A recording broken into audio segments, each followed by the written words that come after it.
বছরে একবার হলেও আমের আচার না বানিয়ে থাকা যায় না, কারণ খিচুড়ির সাথে এবং ভাতের সাথে, ডাল ভাতের সাথে আমার আচার খুব পছন্দ, আমার বাচ্চারা খুব পছন্দ করে। তাই ভাবলাম বানিয়ে নিই আচারটা এবং শেয়ার করে দিই রেসিপিটা, যেন আমার মতো গোটা গোটা আমের আচার আপনারা বানাতে পারেন। তার জন্য আমি আপনাদেরকে আসসালামু আলাইকুম, সকলকে স্বাগতম জানাচ্ছি সারাজ ব্লগ থেকে। আপনাদেরকে আজকে আমি দেখাবো কিভাবে আমি আমের আচার বানালাম। আমি গাছ থেকে যখন আম নিয়ে এসেছিলাম, অনেকগুলো ক্যাট আম ছিল, সেই আমগুলো আমি ফেলে দিইনি এবং সেগুলোকে কাজে লাগানোর জন্য আমি তাদেরকে গোটা গোটাই ছিলে নিয়েছি।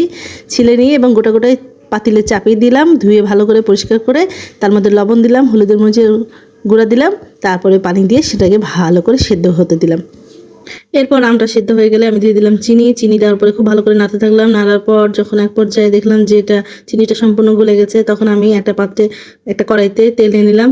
সয়াবিন তেল নিলাম আজকে, অবশ্য সয়াবিন তেল নিলাম। আর আমি এর মধ্যে দিয়ে দিলাম পেঁয়াজ কুচি পরে দিয়ে দিলাম একটু রসুন কুচি, একটু বেশি বেশি করে দিবেন, দিয়ে খুব ভালো করে নাড়াচাড়া করবেন। আর দিয়ে দিবেন শুকনো মরিচ ফোড়ন।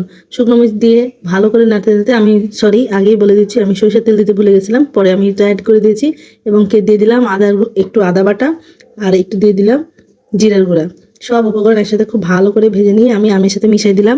আমের সাথে মিক্সড হয়ে যাওয়ার পর আমি আবার কড়াইতে একটু সামান্য পাঁচফোড়ন নিয়ে নিলাম। এখানে আমি হাফ কাপ পরিমাণ পাঁচফোড়ন নিয়েছি। হাফ কাপ পরিমাণ পাঁচফোড়ন খুব ভালো করে তেলে নিয়ে আমি এটা ব্লেন্ড করে নিলাম এবং দিয়ে দিলাম আমের আচারের সাথে।